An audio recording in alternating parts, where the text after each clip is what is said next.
Alright, wake up, globalers! It's time to talk about the Raegen. Yes, hello, I am still alive, as you have seen. I've been a little bit quiet, obviously, because it is getting worse. My whole jaw slash tooth related thing, which the two are kind of connected. Go figure. But, so the show must go on. We are going to talk about news this week, some impressions, and Raegen, and what it essentially looks like for the ice element and the water element in combination with the new VC that we're talking about. And as a bonus today, we're also going to be talking about something else coming this week, live streams. So let's, I guess, not wait too much longer. Let's dig right in. So starting off, let's talk about Raegen, because Raegen has been around for a good long time on JP, and as you can see, I finally have mine up to 120, which, as you can see, I'm also just a stone's throw away from being able to 140 him. And Raegen, at this point, like every time there's been a new ice character, we've definitely seen him in combat, in performance on JP. And for me, only having finally gotten him to 120, I haven't had the most time with him. But one of the big selling points of this unit is effectively a unit like Snow, where once he takes enough HP damage, he's going to restore a ton of health, get right back in the fight. Major things that he can do is he can go up against other ice-based units and have a distinct advantage. But, you know, really on paper, this is a brawly type unit that is capable of automatically restoring HP, meaning that he's good in long fights. Capable of bolstering Wind Dark and AoE resistance for multiple units. Sorry, and ice resistance too, not for only for him, but for other units. Dispelling haste and protect, increasing his own defense penetration and giving himself ignore fatal damage, while also giving reaction block rate and AP consumption down. So all of that stuff sounds really good on paper, and in all honesty, my impressions of Raegen are generally positive for the sake of this video. I think that Raegen is overall a pretty solid character to invest into, especially if you are a ice water physical main.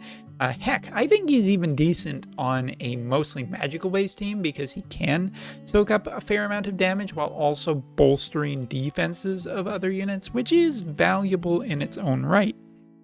Now, while those are the positive points, the negative points are kind of his fire abilities really don't feel that incredible.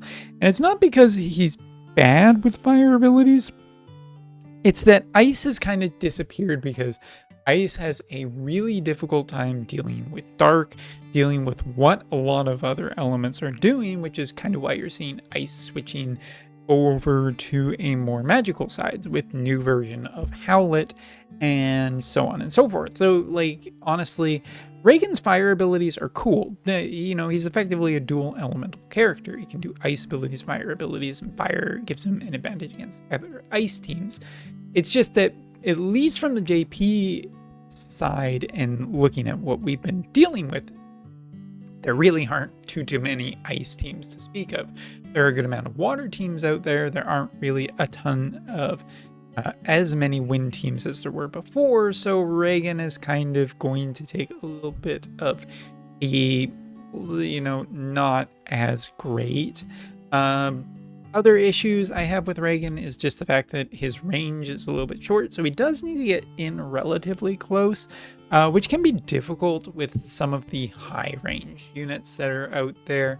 Overall, I think that Raegen is an absolutely great unit, and this is where I guess I have to recommend it for some people of who exactly is this unit for. And this unit is not for everybody. That is very, very much clear.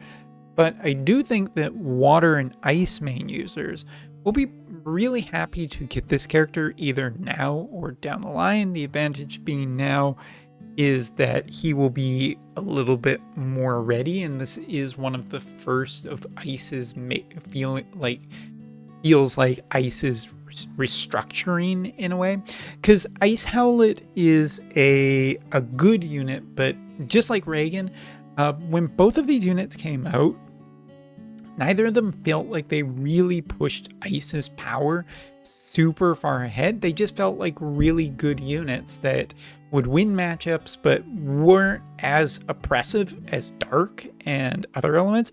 And then as Dark's gotten better with like Wrath and whatnot, it's made it more difficult for these teams to feel as successful. But a combination, it should never be underestimated, the Ice element, because basically, even to this day, this is the best support unit that there ever has been and ever will be. And you look at the combinations in the future with water, such as if you want to go more defensive, going potentially Ferris and Raegen and Astrius, if you wanted to go all swords in that route and all physical, it works. And the new Ice Shiva card is another source of agility that does offer more flexibility for, putting Velis on a team with Raegen and Ice Jaden, and that being just really good and really solid and everything like that. So yeah, Raegen is this character that I think is really pretty flexible with everything that is going on between these two elements and the dual elemental synergies that water and ice has. You can just go the ice route. Some people have said, hey, is it possible to skip Raegen and potentially go for somebody else? And yes, I would say, as someone who's been watching Ice fairly carefully, that we on JP are still not 100% sure what is going to be Ice's identity, right? Because right now there's new Jaden and new Howlet, and both of those are Ice magical characters, and they work really well with Velis and they work really well with Raegen. But is there going to be another character on the line? And here's the thing, I'm using my hands a lot lately.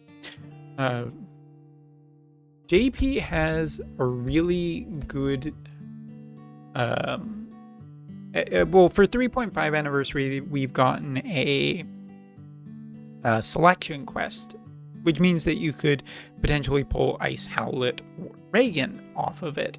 And of course, JP and Global have different deals, so it may not happen. But I think that at least with the number of free pulls, Raegen might be okay to skip until the 3.5 anniversary, because up until now, barring any exclusive global character that's going to be announced, which it could happen, it's tough to say that Raegen is really worth an investment, because I don't feel he's just a solidly good character that will be pretty, a good foundational character like Velis is for Ice's future. I don't think you'll be sad to get this character. You can combine him with a lot of stuff, and you can do it with dual element, and I think it all works. But it depends on how much resources you have. This wouldn't be the worst character to skip even for Ice aficionados right now, because you could potentially get him just cheaper later and just save some shards right now and kind of not stress it, because Tears of the Kingdom is out, right? You can play that on Switch. So yeah, overall, I really do like Raegen is the bottom line. I just think that right now, it's one of those things where it feels like a strong character, but a lot of the stuff that you kind of want to pair him with that's really going to feel super successful, like Astrius's 140, just if you want to go that / dual element route, or Ferris, or you want to combine them with the new characters that are coming out, like either Ice Howlet or Ice Jaden. Both of those are pretty still far down the line, and around the 3.5 anniversary. But there you go. I'll leave that to you as to whether or not you want to talk about that, or go for that, I should say. All right, so that's it. That's basically it. You can tune out now if you don't want to hear. But I want to talk about something that's coming up this week, which is exciting because this is my birthday month. And we're so close to that E3 time of the year, and E3 is dead, essentially, this year, and probably should be dead for just how things have kind of changed in the gaming space. And I've been to E3. It's a cool thing, but and I realize that people just want to go because it's a cool thing. But I do think that, you know, if you missed it, you didn't miss as much probably as you thought you did. Just devs need to put more demos out for us to play over networks and whatnot, because we have that technology now. I'm getting off track. So this week coming up is the PlayStation Experience, which I am really excited, or PlayStation Showcase, which I am really excited for, because it's been a long time since Sony has had a PlayStation Showcase. I think an entire year. And mostly, I think that stuff has been in development, but also it's pretty clear that they've been holding stuff back while the Microsoft merger with Activision/Blizzard was something that they were very much, you know, being like, oh, we don't have anything. We don't have anything announced.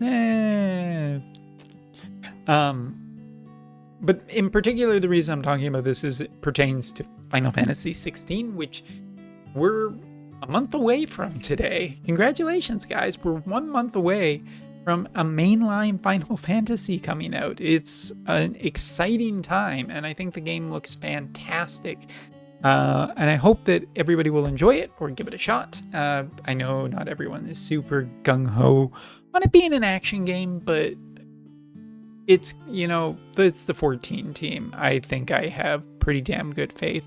And Devil May Cry is one of the coolest series in, like, video game history. So yeah, pretty net positive. Umbra's on the positive side this time.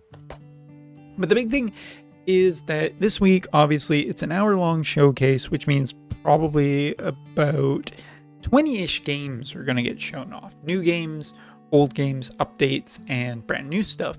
And the question is, are we going to see Final Fantasy 16 there? And that's what I want to talk about. Like 2 weeks, you can discuss with me in the comments, but 2 weeks ago, we got the gameplay deep dive from Sony on a special state of play, essentially. It was 2 weeks or X number of weeks ago. And on June 10th, there's going to be a event where basically I think there's going to be like a stream/showcase. And I do believe that tentatively we're supposed to get a demo, which I'm so excited about. But this showcase this week, but what are we going to expect from Square-Enix? Because Capcom could show Resident Evil 9. They could show a new Breath of Fire. And looking at Sony, I mean, Ghost of Tsushima 2, Spider-Man 2, Wolverine.